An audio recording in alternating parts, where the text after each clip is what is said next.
económicas evaluando impactos positivos y negativos de carácter ético en el cumplimiento de las tareas de carácter laboral. Así que acá en la primera unidad vamos a ver como concepto general qué es lo que es la economía, cuál es el problema económico, cómo se soluciona, vamos a ver un poco de lo que es micro y macro, pero a grandes rasgos para que tengan los conceptos, porque después en la unidad 2 les toca hacer microeconomía y en la unidad 3 les toca ya micro un poco más avanzado. Acá solamente lo vamos a explicar, pero de manera conceptual. Y la primera unidad se llama el sistema económico. ¿Qué es lo que es la economía? La economía, como yo les decía en la clase anterior, es una ciencia social que estudia las elecciones de los individuos, o sea, ustedes, cómo eligen lo que van a consumir de acuerdo a sus necesidades. Las empresas, que es obviamente lo que ellos van a ofrecer, y los gobiernos y las sociedades completas hacen encarar esto que es la escasez, porque obviamente nosotros tenemos muchas necesidades y muchas veces los recursos son escasos. Entonces, de ciertas formas, tenemos por un lado los individuos, que somos nosotros, están las empresas, y está el gobierno, que es obviamente el que regula todo este sentido de la escasez que se produce para que haya equidad. Eso es lo que se busca, que todos los individuos podamos satisfacer de alguna u otra manera nuestras necesidades, que van de acuerdo a una escala. Y también la economía consiste en determinar cómo asignar esos recursos que son escasos de uso alternativo para satisfacer necesidades que son múltiples y jerarquizables. Y eso es lo que yo les decía. Las necesidades tienen jerarquía. Hay unas más importantes que otras. Si ustedes ven en la actualidad con el tema de la pandemia, el gobierno, obviamente, de acuerdo a lo que ellos creen, nos hizo, ellos determinaron qué para nosotros son bienes esenciales para que nosotros podamos consumir. Ha habido un debate bastante amplio con esto y han habido hartos memes por el tema de que sí está autorizado la venta de alcohol y no está autorizada la venta de ropa interior. Entonces ahí hay como algo que la gente no logra entender. ¿Por qué una cosa y no la otra? Yo fui al supermercado el día martes y efectivamente, por lo menos acá en Líder Sur, tienen con unas winchas de seguridad todo lo que es la ropa, electrodomésticos que yo lo encontré a mi criterio que no era necesario, suponte, evitar la venta, porque si a mí se me echa a perder un electrodoméstico, no necesito comprar el reemplazo. A lo mejor en algún caso no es de manera inmediata, pero va a depender de mi jerarquía de necesidades y de lo que yo hago dentro de mi intimidad. Pero ha sido bastante cuestionada esta medida, creo que dura 15 días y después la van a evaluar y van a ver si la extienden o definitivamente la sacan. ¿Qué opinan ustedes, chicos, de esto? ¿Qué me pueden decir? Abran micrófonos, y si escriben, tengo acá en mi celular, tengo la apps que puedo leer si alguien escribe algún comentario.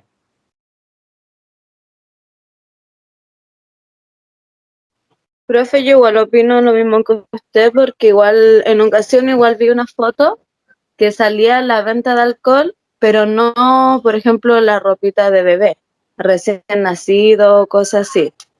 Y en varias ocasiones todos los días nacen bebés, es algo obvio, en mi opinión. En el Líder no está prohibido la venta de ropa de niños. Puedes comprar. Porque yo le compré unos calcetines a mi hijo. La ropa de adultos sí, pero la ropa de niños, por lo menos en el Líder, acá estaba abierta. Lo que sí estaba cerrado era todo este tema de las tinturas, los cosméticos y todo eso, que también han tirado hartos memes por internet respecto a eso. Pero sí, hay una jerarquía de necesidad. ¿Hasta acá, chicos, alguna duda con lo que es el concepto de economía, la definición de economía?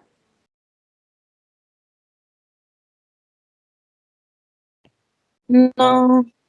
No, van entendiendo qué es lo que es la economía, ¿no es cierto? ¿Qué es lo que regula y por qué es una ciencia social? Porque obviamente acá hay un tema de individuos, de personas, por eso es una ciencia social. ¿Se logra entender el concepto, no es cierto?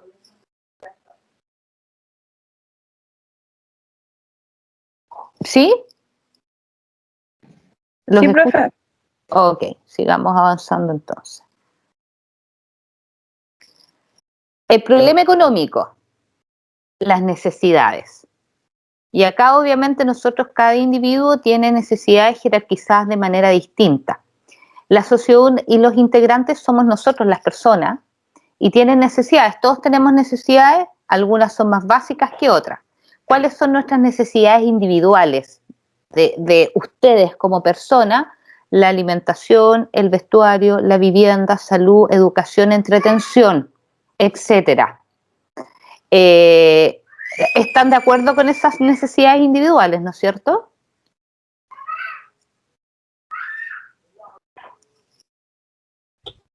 Sí. Sí, ya. Y con respecto a la sociedad, que ya es el conjunto de personas, estamos hablando de que las necesidades son justicia, seguridad, orden público, defensa, transporte, etcétera. Ya es lo que necesita la sociedad y obviamente acá está nuestro ente regulador, que es el Estado, que es el que nos tiene que proporcionar todas estas necesidades que nosotros necesitamos. Hablo de Estado, el Estado de Chile, no de gobierno, porque son dos cosas distintas. El gobierno es el gobierno de turno, pero el Estado es el ente que nos tiene que proporcionar esto. Ahora, los gobiernos obviamente administran el Estado de Chile, lo administren bien o lo administran mal, unos hacen otra cosa, otra, pero es el Estado de Chile el que nos tiene, y por eso nosotros tenemos obviamente una constitución que regula todo esto. Respecto a las necesidades, recuerden que la Constitución habla de que hay un derecho fundamental, de que los chilenos tienen que ser respetados y bla, bla, bla, bla. Y hay muchas cosas dentro de la Constitución, entonces, pero la Constitución de cierta forma regula lo que el Estado tiene que hacer con respecto a la sociedad que vive dentro de ese país. ¿Qué tipo de recursos tenemos? Los recursos naturales, los recursos humanos, la capacidad, la fuerza física del capital humano, que somos nosotros, los recursos de capital, que es el dinero, y el tiempo. Los diferentes países poseen distintas dotaciones de recursos y por lo tanto distintos niveles de ingreso y de riqueza. Recuerden que nosotros como país somos un país muy rico en recursos naturales. Lo que sí, nosotros somos muy ricos en recursos naturales, pero desgraciadamente nosotros no hacemos manufactura acá en Chile. Y ahí estamos muy al debe, por eso Chile ha impulsado todo un sistema de innovación y emprendimiento, de tratar de impulsar a la gente de que realice innovaciones respecto a procesos productivos que podríamos hacerlo acá en Chile. Si tenemos muchos recursos naturales, uno de los principales es el cobre, pero nosotros el cobre lo mandamos en bruto. Entonces nosotros podríamos obviamente manufacturarlo acá y venderlo como producto terminado y no como un recurso. Entonces ahí hay cosas que nosotros, obviamente Chile está al debe y podría ir mejorando. Y obviamente cada país, los países europeos tienen obviamente más recursos de capital que recursos naturales. Nosotros recuerden que somos Chile es un país proveedor de muchos recursos naturales hacia Europa, hacia Asia y hacia Norteamérica.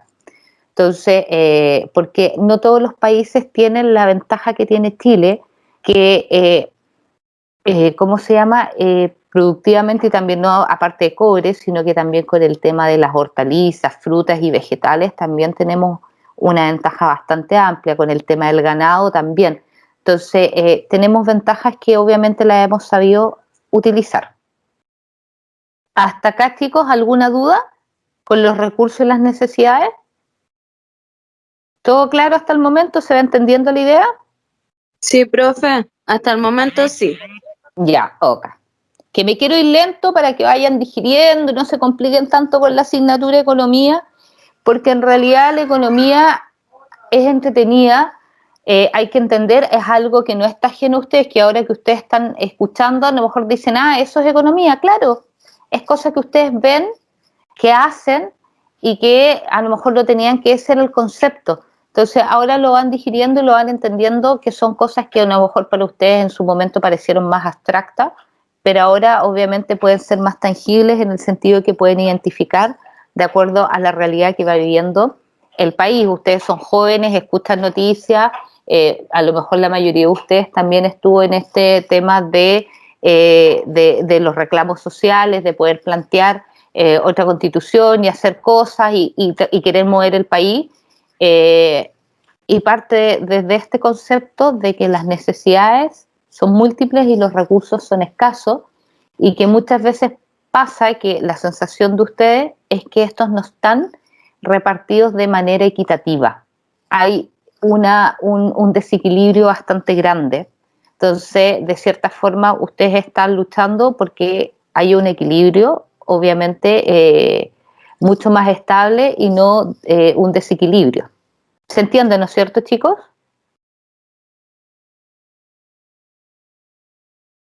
¿Sí? Sí, profe, sí Dice, se entiende. súper.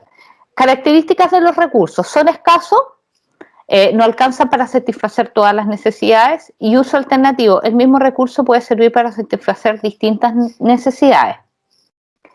Hay algunos recursos que no son tan escasos, como el aire, la arena del desierto, etcétera, el mar, y como son ilimitados se conocen con el nombre de bienes libres, ya que el consumo de uno no limita el consumo del otro, y el precio de estos bienes libres es cero. Ahora ustedes me van a decir, profe, el mar no es libre.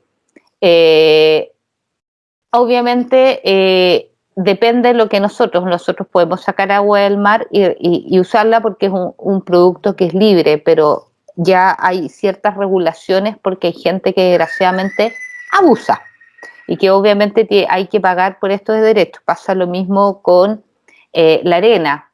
Si bien es libre, yo no puedo llegar y sacar y aprovecharme de eso. Tendría que pagar, obviamente, si la voy a trabajar para tener una empresa y para recibir una ganancia de eso, ahí tengo que pagar, obviamente, los derechos. Pero si es para uso personal, obviamente que no, porque yo no pago por ir a la playa. O por sentarme en la arena y llevarme a veces, no un poquito, sino que kilos de arena en el cuerpo, sobre todo cuando uno va con niños, porque les encanta llenarse de arena de la cabeza hasta los pies. Entonces ahí, pero me entienden que son bienes libres y que obviamente no tienen un costo, ¿no es cierto? Sí, profe. Ya. Escasez y elección. Necesidades. Las necesidades múltiples, algunas más deseadas que otras, recursos escasos que pueden ser usados para satisfacer distintas necesidades, que son obviamente el uso alternativo, conducen a que hay que elegir satisfacer solo algunas necesidades. Y en esto consiste el problema económico. La economía consiste en determinar cómo asignar los recursos que son escasos y de uso alternativo para satisfacer necesidades que son múltiples y jerarquizables. Por lo tanto, el problema económico es optar, elegir. Y esta elección hay que hacerla porque hay escasez. ¿Cómo hay que elegir o optar? Si elijo una cosa u otra, lo antes descrito, en economía se llama costo de oportunidad o costo alternativo. Les pongo un ejemplo con el costo de oportunidad o el costo alternativo. La mantequilla con la margarina es un costo de oportunidad. O si coloco que quiero consumir un helado versus una pizza. Obviamente, ambas me sirven para satisfacer necesidades distintas, pero son productos que obviamente son similares. Pero yo tengo, si yo quiero consumir un helado más, obviamente voy a dejar de consumir una pizza, y ese es el costo de oportunidad que yo tengo, uno por otro. ¿Se entendió, no es cierto? Lo del costo de oportunidad.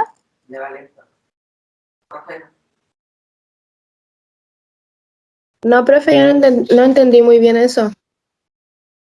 Lo que pasa es que si tú vas a comer helado, tienes dos productos y vas a comer helado y pizza y tú eliges cuál es obviamente, porque como los bienes son escasos, a lo mejor tú en un momento tienes los recursos para comerte la pizza y el helado, pero en algún momento que estés justa, suponte, de ingreso, y que no puedas consumir los dos, tú vas a tomar una decisión. O compro un helado o me como una pizza. Y si tú te das cuenta, ambos van a satisfacer a lo mejor tus ganas de que tienes hambre o de cumplir un antojo. Y ese costo alternativo, eso de reemplazar un producto por otro, de elegir uno sobre otro, se llama costo de oportunidad o costo alternativo. ¿Se entendió? Sí, profe, ahí sí, Sí, gracias. profe. ¿Sí? Ya, súper. Sí. ¿Todos lo entendieron lo que es el costo de oportunidad? Sí, profe, este estuvo más fácil de entender. Ya, ok. Tipos de bienes. Bien, es todo aquello que satisface directa o indirectamente los deseos o necesidades de los seres humanos. Y acá tenemos distintos tipos de bienes. ¿O no?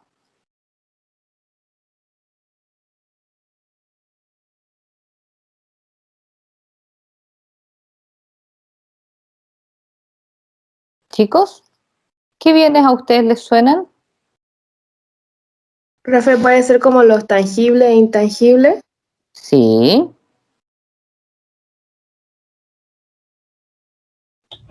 ¿Un auto, profe? También es un bien.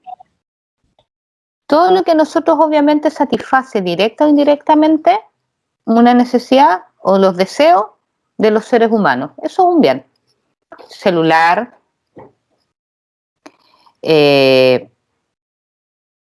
los celulares que antiguamente los celulares no estaban como un deseo de satisfacción de primera necesidad. Ahora es distinto. Con este tema de los avances tecnológicos, yo creo que ahora las casas, y si hay estudios de hecho que lo demuestran, que las casas ya prácticamente no tienen teléfonos de red fija, pero todos los integrantes de la familia tienen celular y celulares inteligentes. E incluso la gente de la tercera edad tiene celulares inteligentes y saben usar WhatsApp, obviamente. No lo usan como lo usan ustedes, en el sentido de que manejan mejor la tecnología, pero también lo utilizan y hacen llamadas por WhatsApp, videollamadas, y les sacan el provecho. Y ya no se está usando tanto el teléfono de red fija, sino que ahora pasó ya el boom de los celulares. No sé cómo vamos a hablar después, a lo mejor vamos a tener un chip insertado en la cabeza y nos vamos a comunicar telepáticamente, no tengo la menor idea. Pero son cosas que podemos, obviamente, que van cambiando y van van cambiando nuestras jerarquías de las necesidades. Tenemos los tipos de bienes según carácter, que pueden ser libres y económicos, ¿ya? ¿Cuáles son los libres? Son ilimitados en cantidad o muy abundantes y no son propiedad de nadie. El aire. Y los económicos son escasos en cantidad en relación con los deseos que hay de ellos, y de su estudio se ocupa la economía. Por ponerles un ejemplo,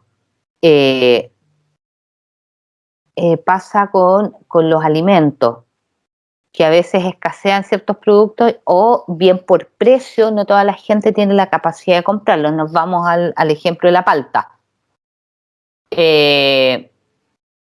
¿A cuánto está el kilo de palta ustedes que están más relacionados y ligados con esa área? ¿Como a 6 lucas o no? ¿7 lucas? Está a 6.000 más o menos, profe. Sí. Y es rica la palta, o sea, yo con la gente que hablo, todo el mundo le encanta la palta. Yo creo que he conocido en mi vida a una sola persona que no le gusta la palta. Y es un bien, obviamente, que se está haciendo escaso, no por un tema de cantidad, sino por un tema de precio. Porque no todo el mundo puede acceder a comprar un kilo de palta, son 6 lucas, está carísima. Así es el oro verde que nosotros tenemos.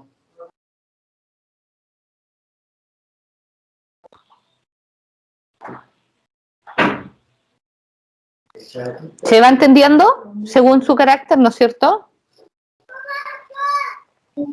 Le hago una consulta. Sí. En el caso de bienes libres, la tierra no sería un bien libre, ¿cierto? Sí, es bien libre en el sentido, a ver, si lo tomamos como tierra, si lo tomamos como terreno, obviamente no. Si tú te refieres, suponte, a un terreno, yo no puedo llegar y ir a instalarme, suponte, al desierto y decir esto es mío porque es un bien libre, porque obviamente pertenece al Estado, pertenece a un país y ese país es el que regula a quién entregarle franjas de tierra. Ahora, si hablamos de tierra en el sentido de para poder plantar, sí, ese es libre, pero en el sentido de donde nosotros vivimos, no. No sería un bien de carácter libre. Ah, ya, profe.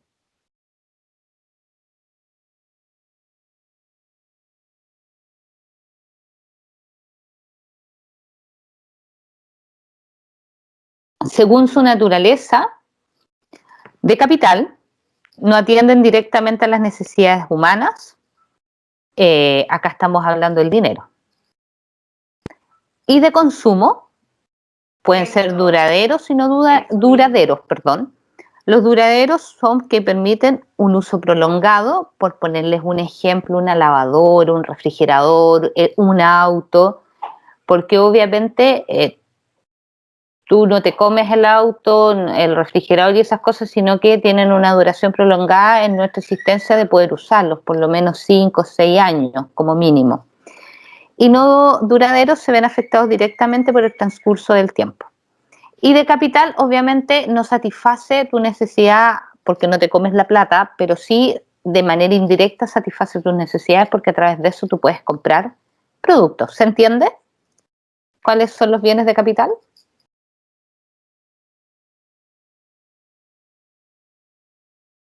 El bien de capital, como usted dijo, vendría siendo el dinero, ¿cierto? Exacto. Pero a través del dinero uno vendría comprando los otros bienes. Entonces, Exacto. Por eso te dice que no atiende directamente a las necesidades humanas. Cuando es directamente es cuando tú tienes el producto y obviamente satisface de manera inmediata tú, como un auto, un chocolate, la alimentación, el vestuario, pero el dinero es un medio. ya. Adquieres el producto y obviamente no lo hace directamente, pero sí indirectamente. ¿Se entiende ahora? Sí, para a través del dinero voy a conseguir los otros bienes. Exacto. Ya sí entendí, profe, gracias. Ya, ok.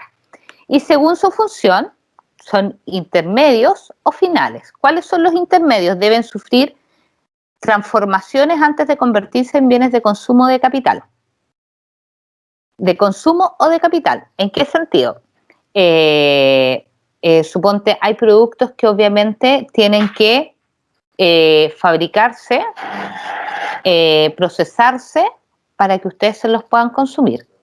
Y los finales ya han sufrido la transformación necesaria para su uso. ¿Y por qué se bebe chica acá?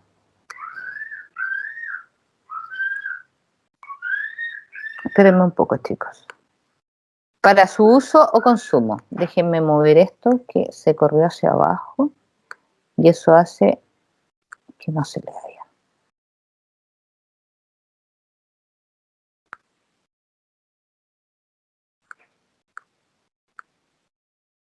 Ay, qué pesado. Espérenme, chicos. Si no, después cuando les pase la PPT les va a pasar lo mismo a ustedes.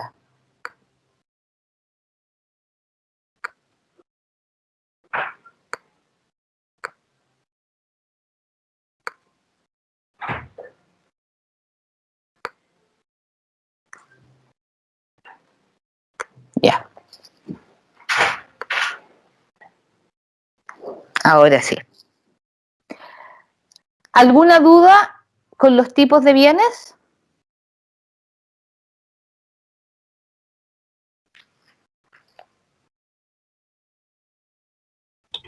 No,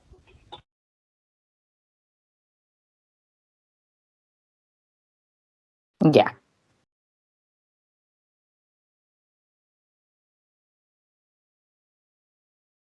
Profe, Dígame, le escucho. ay, en el caso, en el último bien que nombró, ¿Ya? ya, según su función, intermedio vendría siendo, ejemplo, el harina y final vendría siendo un pan o algo así. Exacto. Ah, ya.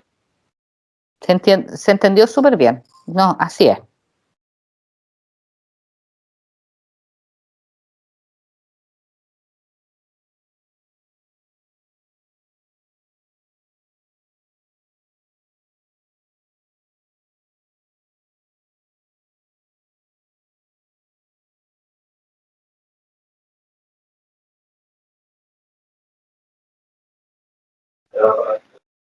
Ya, avancemos.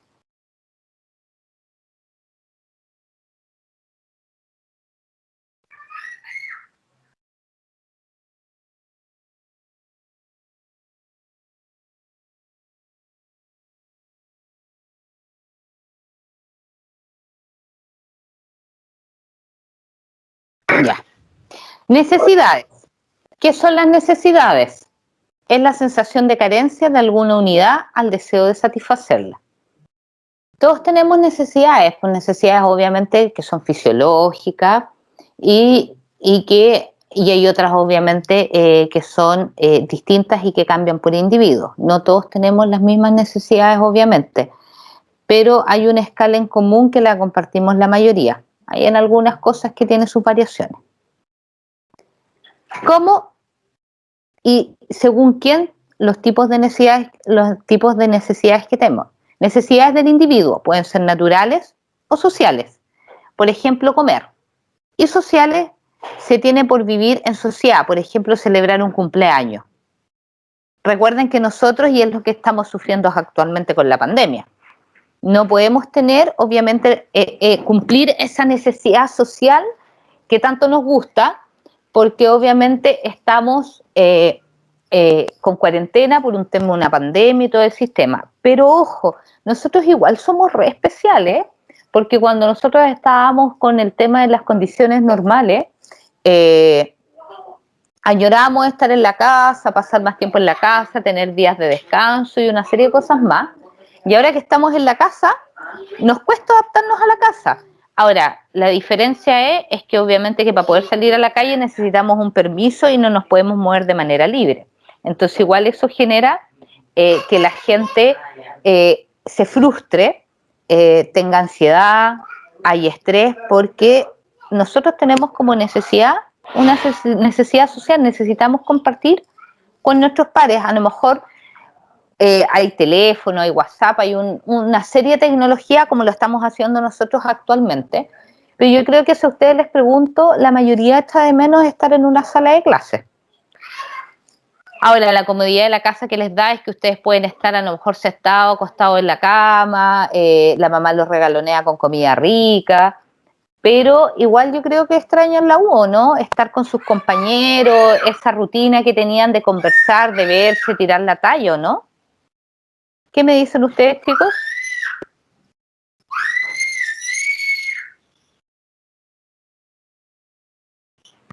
Sí, profe, el tal solo hecho de estar en clase y ver el movimiento continuo de las personas que van entrando y saliendo desde la sala, por lo menos de mi parte eso se extraña, si bien yo no converso con todos porque igual hay varios compañeros nuevos, o sea, para mí, Ya. igual el estar en contacto con la clase, con la profesora, igual de por sí las clases así no me gustan mucho porque no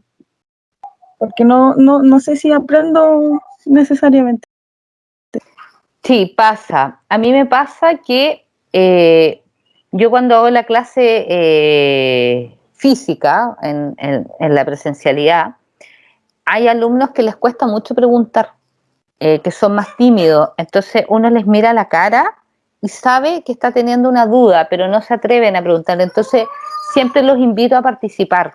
Y yo les digo, quedó claro y trato de que se abra muchas veces porque hay alumnos que les cuesta más preguntar y que les cuesta más participar. Es más fácil. En cambio acá yo veo una pantalla con letras y no los veo a ustedes, no los conozco de cara.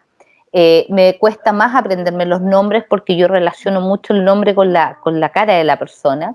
Tengo más una memoria fotográfica y me cuesta aprenderme los nombres de los alumnos. Me es fácil los alumnos que yo ya les he hecho clase por tiempo y que obviamente yo los identifico súper bien. incluso con el tono de la voz también los conozco. Pero acá me es complicado, sí, es más difícil porque uno necesita ese contacto social. Pero mientras mejor nos cuidemos, más nos cuidemos, vamos a salir más rápido de esto y espero que ahora, con lo que se está viviendo, podamos obviamente hacer caso. ¿Ya? Sigamos. Las necesidades de la sociedad pueden ser colectivas o públicas. ¿Cuáles son las colectivas? Parte del individuo, pasan a ser de la sociedad, por ejemplo, el transporte. Obviamente hay gente que no tiene acceso a un vehículo propio y ya tienen que usar una necesidad que es colectiva, que es de un grupo de personas y que no dejan de ser pocos, igual son hartos, que es el tema del transporte público. Y las públicas surgen de la misma sociedad, por ejemplo, el orden público. En el sentido de que ¿por qué surgen de la misma sociedad? Porque nosotros necesitamos regulación, necesitamos leyes, necesitamos reglas que obviamente nos pongan límites, qué es lo que podemos, no podemos hacer y que nos regulen. Todos los países, desde la existencia, pasan por alguien que obviamente les dice cuáles son y que son necesidades que a lo mejor no son tangibles, que ustedes no las tocan o no se las pueden comer, pero existen y están y también son necesidades. Suponte el respeto. Es una necesidad, sobre todo cuando vivimos en comunidad. ¿Se va entendiendo, chicos?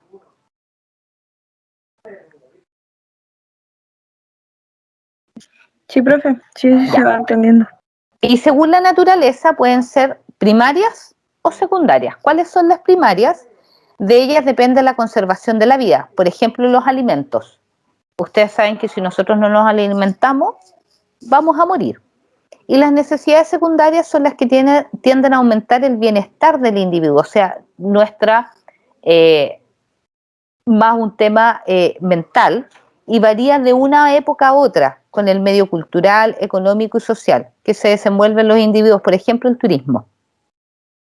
El turismo no satisface una necesidad primaria, pero sí una secundaria que obviamente nos da felicidad y satisface esa necesidad. Por eso se llaman secundarias. Si yo no viajo, no me voy a morir. A lo mejor no voy a estar con tanta endorfina ni tan happy, voy de viaje, pero no me voy a morir por eso, voy a seguir viviendo. ¿Se entiende según la naturaleza las necesidades?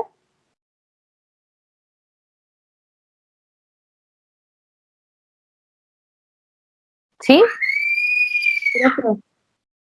¿Sí? Ya. La teoría de las jerarquías de las necesidades de Abraham Maslow. ¿Han escuchado la teoría de Maslow o no? La jerarquización. ¿Ah? Dígame. Yo no, profe. ¿No? ¿Nadie ha escuchado las jerarquías de Maslow? Yo creo que se las pasaron en el colegio, pero se olvidaron. Dice, las necesidades son como escalones. Para llegar a la superior debemos haber satisfecho o alcanzado las primeras. Además, una vez satisfecha una necesidad, nos urge satisfacer la siguiente. Fecha de origen de esta teoría de las jerarquías de Maslow, que es la que más se usa y yo sé que la vieron en el colegio, en algún ramo de ciencias naturales, es desde la década del 50, desde ahí parte la teoría de Maslow. Y acá la tienen y se las presento. La primera es las necesidades fisiológicas. Una vez que tenemos cumplidas y satisfechas nuestras necesidades fisiológicas, pasamos a las de seguridad. Una vez que están satisfechas las de seguridad, a la de aceptación o asociación.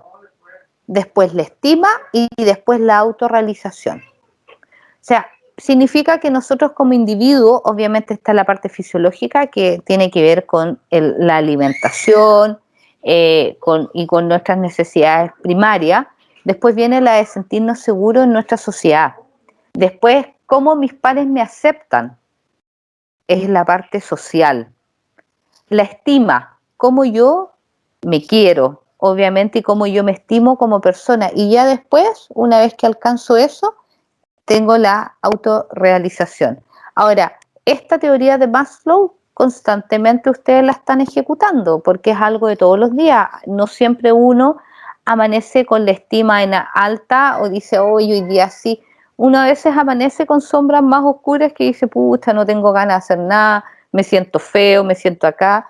Es normal, porque obviamente son estados mentales. Sobre todo lo que vivimos ahora, hay mucha gente en depresión, que está con problemas por el tema de la cuarentena, entonces se ven más este tipo de casos de lo que es la aceptación o la asociación y lo que es la estima. ¿Se entiende, chicos? ¿Se entendió la jerarquía de las necesidades de Maslow?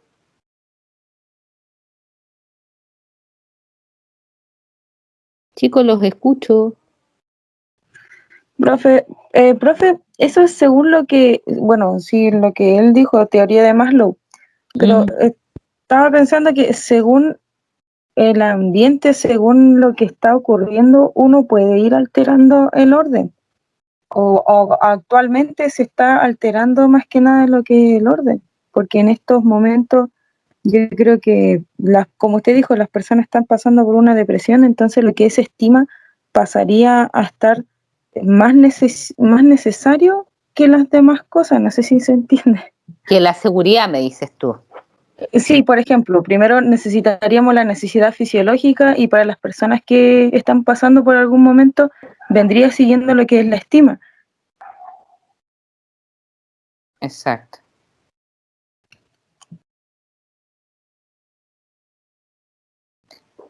¿Quién no puede entrar? A ver, espérenme un poquito. Con ¿cómo se llama la jerarquía de Maslow?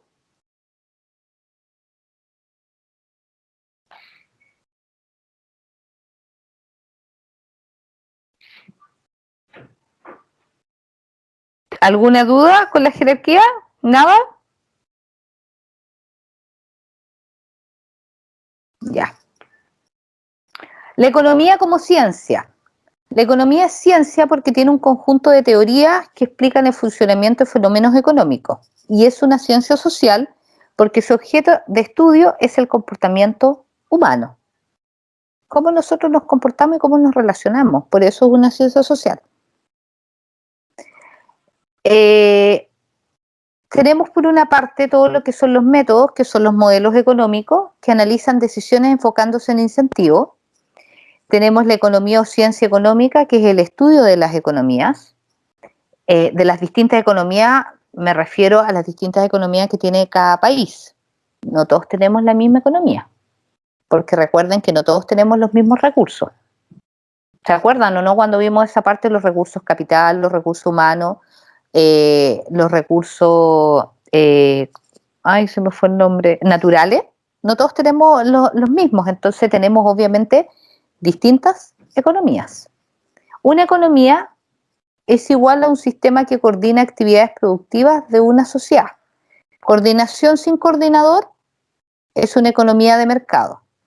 Coordinación dirigida por una entidad central es una economía centralizada, que es en el caso nuestro. Si bien mucha gente habla que nosotros somos economía de mercado porque obviamente estamos abiertos al mercado, pero nosotros estamos centralizados porque obviamente tenemos un Estado que nos regula, ya sobre todo en lo que son las actividades productivas. Y lo que es obviamente la ciencia social, que es el estudio del comportamiento, obviamente, de las personas. ¿Qué es lo que es la teoría económica?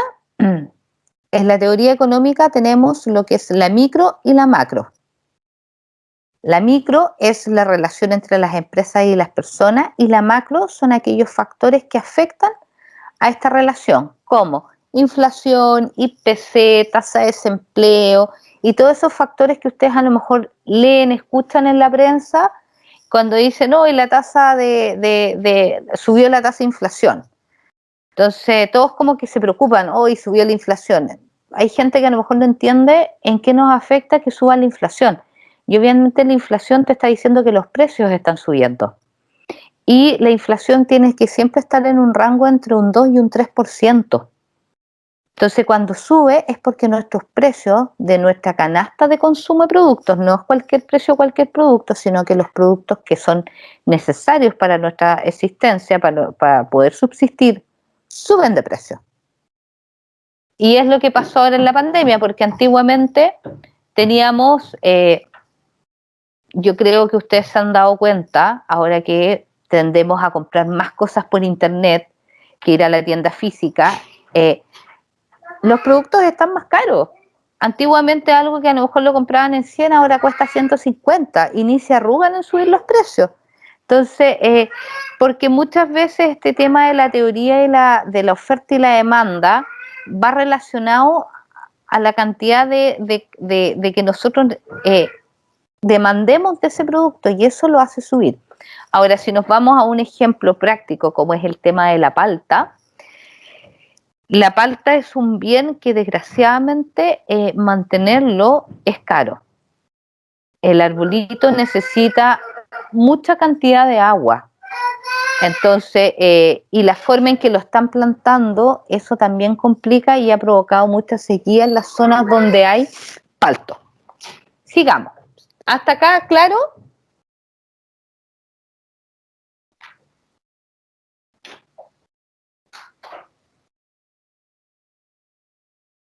¿Chicos?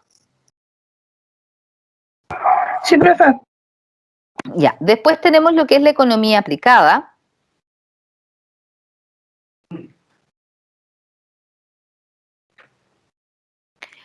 ¿Qué es lo que es la economía aplicada? La economía laboral, el desarrollo económico, la economía internacional, la economía ambiental y la organización industrial. Y después tenemos lo que es la economía positiva y la normativa. Y la positiva es cómo funciona la economía y la normativa cómo debería funcionar la economía. ¿Ya? Entonces la economía está compuesta por todo esto. Obviamente hay un compañero que me hizo una pregunta y dice, ¿se relaciona la demanda del mercado? ¿A qué te refieres, Matías? Es que seguía hablando y leí recién tú lo que me estabas preguntando.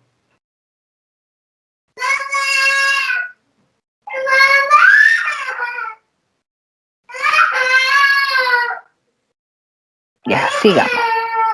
Algunos temas analizados por los economistas.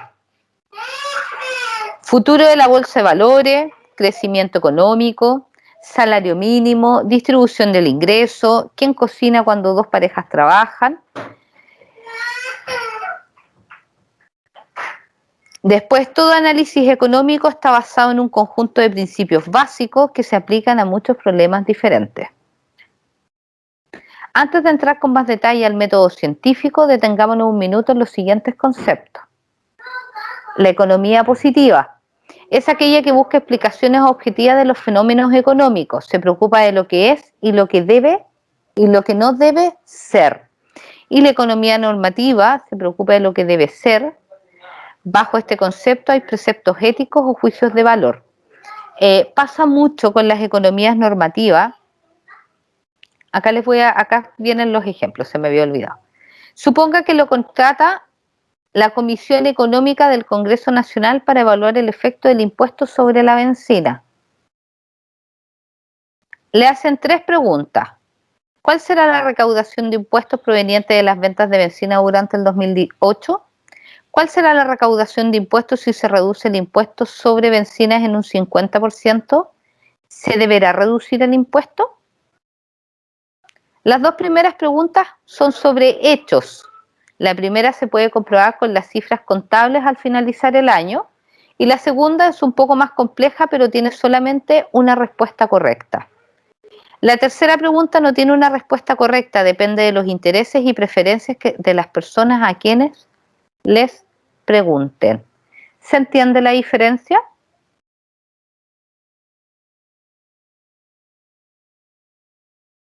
No, profe, yo no entendí, por lo menos. Economía positiva. ¿Qué pasa si suben los impuestos? Si aumenta el salario mínimo, ¿aumenta el desempleo? Es lo que va pasando en la economía. Tiene relación a los hechos, no a lo que debería ser, a lo que va pasando en la economía. Esa es la economía positiva. Por eso, si nos vamos al ejemplo de atrás, Cuando hablamos cuál sería la recaudación de impuestos proveniente de las ventas de bencina durante el 2008, obviamente nosotros tenemos ese dato. Vemos cuánta bencina se vendió durante el año 2008 y vamos a saber cuánto se recaudó de ese impuesto. Y la segunda pregunta es lo mismo. ¿Cuál será la recaudación de impuestos si se reduce el impuesto sobre las bencinas? Si lo obtenemos del dato 2008, le sacamos el 50% y vamos a saber cuánto, obviamente, se va a reducir este impuesto si lo bajamos en un 50%. Son hechos, es lo que está pasando en la economía. En cambio, la normativa es lo que debería ser. ¿Se debería reducir el impuesto? Y ahí va a depender de las personas, que obviamente establezcan este tipo de impuestos, y ahí entramos al debate del Congreso. Y el Congreso es el que decide si se aumenta o si se baja. ¿Se entiende? ¿Ahora? Sí, profe, ahora sí. Ya. Les pongo un ejemplo. Que es muy polémico, este impuesto a las bencinas. Este impuesto se creó en el año 85, después del terremoto de Santiago. Se creó para poder reconstruir parte de las carreteras. Y obviamente este impuesto era por un tiempo determinado. Era para recaudar estos ingresos para poder construir nuevamente el país, y después, una vez que se construyera, este impuesto se eliminaba. Pero no lo eliminaron nunca más. Y es por eso que la gente pelea contra este impuesto, porque este impuesto hace que obviamente nuestras bencinas sean mucho más caras y que nos afecten obviamente el bolsillo, porque nos afectan directamente. Si no tienes auto, te afecta en el valor del transporte público. Si no te afecta en esa parte del transporte público, en los productos que obviamente necesitan este combustible para poder fabricarse.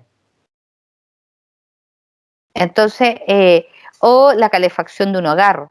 Entonces, son efectos que obviamente no solamente van ligados al transporte, sino que afectan a más necesidades de ustedes. Y obviamente afecta directamente al bolsillo, a sus ingresos. ¿Se entiende? ¿Sí? Y después, por otro lado, tenemos la economía normativa. ¿Hay que poner más impuestos a los bienes de lujo? Los salarios están muy bajos. ¿Debe mejorarse la situación de las familias más pobres? Por eso acá no son hechos. Estamos viendo lo que se debería o no se debería hacer. ¿Se entiende? Ahora, la diferencia entre economía positiva y economía normativa. Sí, profe, yo sí entendí. ¿Sí? ¿Todos?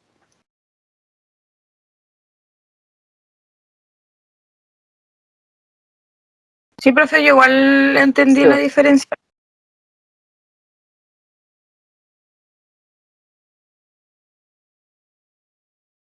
Ya. Economía positiva. Dentro de este ámbito existe bastante consenso entre los economistas en muchos tópicos, tales como la imposición de salarios mínimos producen desempleo. Los aranceles y las cuotas de importación generalmente reducen el bienestar económico de la sociedad. Eso, cuando hablamos de aranceles, estamos hablando de lo que nosotros tenemos que pagar por traer un producto a nuestro país. Sobre todo si no tenemos tratados, ¿ya? Aquí las opiniones están divididas en cuestiones como en lo que es la economía normativa. ¿Cuál debería ser el tamaño del Estado? ¿Qué grado de poder deberían tener los sindicatos? ¿Debe existir un salario mínimo? ¿Cuál debe ser la carga tributaria de un país? Cuando hablamos de carga tributaria, recuerden que es todo lo que tributan las empresas que obviamente forman parte de los ingresos del Estado, que tienen un presupuesto que lo hacen de manera anual, que este presupuesto es el que hace el presidente siempre en el mes de mayo en el Congreso Nacional, cuando dice en qué se va a gastar la plata al año que viene, que hace un cierre de lo que hizo y habla de lo que va a hacer, que debería hacerlo ahora en mayo. Y obviamente todo esto depende de nuestra carga tributaria, de lo que tiene el país, obviamente, y que lo que le permite poder decir después, ya esto se gasta en educación, esto lo vamos a gastar en salud, esto en seguridad, esto en acá, y que obviamente muchas veces la gente no está de acuerdo con este tipo de decisiones. Y el tamaño del Estado es importante porque recuerden que nosotros acá tenemos empresas estatales y empresas privadas. Hay bienes, y yo siempre he sido partidaria que los bienes de necesidad, de primera necesidad, no deberían ser privados y deberían ser públicos, como en el caso del agua y la luz. O sea, son bienes que obviamente necesitamos todos, acá no hay distinción. Acá no hay distinción en que no, yo no necesito agua. Todos necesitamos agua y todos necesitamos luz. Por eso les digo, ese tipo de bienes que son de una necesidad primordial para toda la sociedad deberían ser de uso, o sea, deberían ser públicos, administrados por el Estado y no por privados. Ahora, ¿cuál es el problema de la administración del Estado? Que muchas veces es deficiente. Entonces, por eso a veces deciden ponerlo en privados porque es más eficiente, pero desgraciadamente el costo para nosotros como personas es más alto. ¿Se entiende? Sí, profe. ¿Sí? Ya. Conceptos básicos, diferencia, esto es lo último que les voy a explicar, chicos, y los voy a dejar libre para no seguir mareándolo y para que vayan más o menos digiriendo todo lo que es esto de la economía. Conceptos básicos, diferencia entre micro y macro, que recién se los expliqué. Dice, la microeconomía estudia mercados específicos. ¿Qué mercado específico estudia la micro? Se centra en las decisiones individuales, familia, empresa o mercados particulares. Es más reducida, por eso es micro, es más pequeña. Y la macro se centra en el estudio de los fenómenos que afectan a la economía a nivel agregado. Y acá es cuando entramos con la macroeconomía, estudia cómo se mueven las grandes variables económicas, que es una de las preguntas que les hice en la evaluación diagnóstica. A todo esto, ¿todos hicieron la evaluación diagnóstica? Porque no, ni siquiera he entrado al foro. ¿La hicieron o no? Sí, profe, yo sí. Yo no, profesora. Ya, hágala. Está ahí en su ambiente de aprendizaje, no tiene nota por si acaso. Es una evaluación para saber cómo vienen en conceptos, nada más que eso. La macroeconomía estudia cómo se mueven las grandes variables económicas, considera a la economía como un todo. Ejemplo, Producto Nacional Bruto, tasa de desempleo del país. No ve, por ejemplo, la tasa de desempleo de un sector, de una región o de un tipo de trabajadores, sino que global. Obviamente también hay estadísticas a nivel de ciudades. De hecho, la tasa de desempleo en Iquique, periodo cuarentena, subió. Estamos con una tasa de desempleo horrible, cerca de un 10%. Y yo creo que ahora debería estar como en un 12%. Es altísima. La tasa de desempleo a nivel nacional no manejo la estadística, pero van así en porcentaje. Mientras más alta, peor es. Y obviamente es porque, ahora, ¿cómo miden esto? Lo miden obviamente a través de estadísticas de que hacen de, toman a ciertos grupos de familias de manera aleatoria y les van haciendo seguimiento respecto a su trabajo, a su fuente de ingreso, al monto de ingreso, a sus gastos, y con eso van haciendo estadísticas de cómo se van moviendo estas variables que son importantes para ver cómo la salud económica de un país. Un país económicamente, cuando tiene una alta tasa de inflación, una alta tasa de desempleo, económicamente es un país que no está estable y que no está bien. Y cuando nuestra tasa de crecimiento es muy baja, que en este caso en Chile el año pasado la tuvo negativa, crecimos prácticamente nada, también son factores que inciden y que son vistos por inversionistas. La economía sirve también para que otros inversionistas en otros países, cuando hay países que económicamente están bien, porque estas variables están bien, quieren invertir en el país porque es una economía sana. Les pongo el ejemplo de Venezuela. Venezuela, desgraciadamente, con todo este tema político, hay muchos países que les han cerrado las barreras de consumo. Entonces, ¿qué pasa con Venezuela? Tiene, si bien la gente percibe un ingreso, la inflación está tan alta porque los productos están carísimos, porque son escasos. no tienen productos porque obviamente muchos países cerraron a venderle y abastecer a Venezuela, porque lo consideran obviamente que es una dictadura social. Entonces, produce que Venezuela no tenga productos, que hayan escasez, y esa escasez produce un precio elevadísimo, y con los ingresos de las personas que si bien los tienen, no les da para comprar, porque los productos están muy caros porque son escasos. Entonces ahí empieza este desequilibrio social que es gigantesco y es heavy lo que pasa en Venezuela y que de cierta forma ha contribuido, el resto de los países que le han cerrado las barreras han contribuido que esto se empeore más. Ahora, los países muchas veces lo hacen como una manera de presionar a que hayan cambios dentro de lo que es la presidencia de Maduro, pero no han habido cambios. Venezuela lleva años así, es por eso que hay tanta gente que sale del país, porque la situación es muy inestable, porque no tienen que comer muchas veces. ¿Alguna duda, chicos, hasta acá?